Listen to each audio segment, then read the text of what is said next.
Oke, jadi apa sih yang terjadi gitu di akhir episode pertama dari animenya Yamada-kun, si pro player gitu. Nah, untuk menjelaskan ini akan menjadi konten spoiler terhadap episode keduanya nanti. Jadi jika kalian tidak keberatan, yuk mari kita coba bahas. Nah, jadi setelah Akane itu minum-minum gitu kan sampai larut malam untuk melupakan si mantan gitu. Akane itu tidak sadarkan diri dan hampir ditinggal sama si Yamada di kedai tersebut tentunya karena kan kedainya udah mau tutup tuh, udah malam gitu.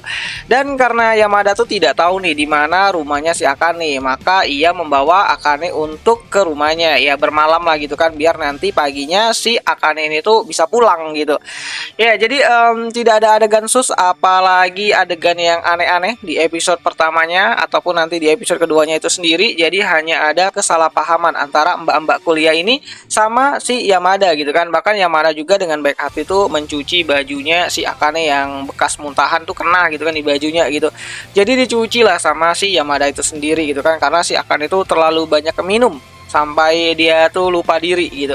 Dan setelah si Akane ini tuh dipersilakan untuk pergi dan pulang ya dari rumahnya si Yamada, ada insiden di mana ternyata ada barang dari si Akane itu yang tertinggal gitu kan. Itu adalah barang pemberian si mantannya gitu. Ya, jadi barang itu hilang di mana Akane itu ya yakin gitu kan benda tersebut itu jatuh di kamarnya si Yamada karena dia tuh inget kalau malamnya tuh dia masih pakai gitu. Dan benar saja Yamada tuh menemukan benda tersebut namun tanpa sengaja ia merusaknya gitu kan, nggak sengaja keinjek gitu. Karena merasa tidak enak kan, Yamada pun berniat untuk mengembalikannya. Ya, walaupun sebelumnya Akane juga menanyakan hal tersebut mengenai benda tersebut itu di dalam in-game gitu kan. Namun Yamada tuh tampaknya tidak terlalu peduli gitu kan.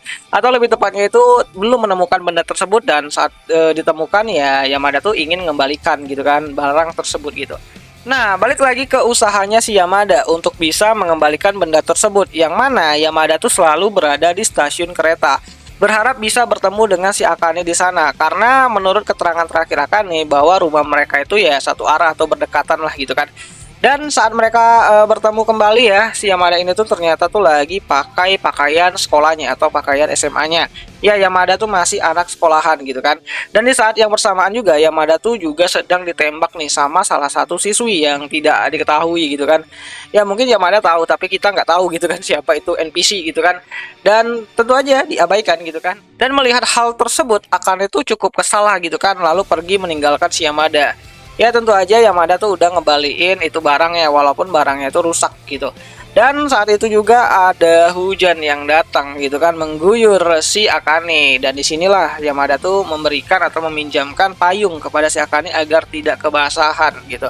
Dan memberikan saran untuk tidak mengembalikan payung tersebut. Lalu si Yamada juga mengatakan kalau Akane itu harus lebih bijak dalam hal memilih gitu.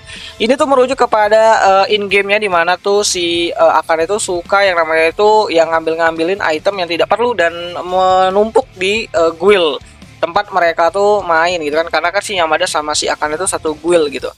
Dan itu membuat penyimpanan dari guild tersebut itu jadi penuh, dan ya barang yang nggak kepakai storage-nya jadi penuh. Dan itu adalah sarannya dari si Yamada untuk bisa lebih memilih dengan sangat bijak, walaupun artian yang ditangkap akan itu ya agak berbeda gitu kan.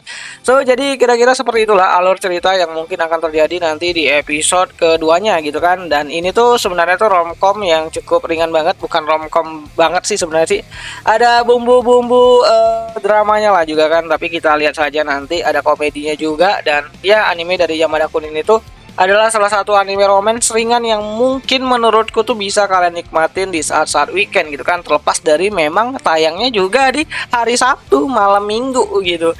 Jadi ya ini bakalan bisa kalian tonton ya di weekend gitu. Dan hal yang paling aku suka dari anime ini tuh adalah ya tidak lain dan tidak bukan adalah suaranya dari Inori Minase gitu kan. Ya Mbak Inori itu benar-benar membawakan karakter Akane itu benar-benar kayak ya enak banget gitu kan didengar gitu. So jadi itu saja lah dulu mengenai video kali ini, dan sampai jumpa di pembahasan anime lainnya. Jani.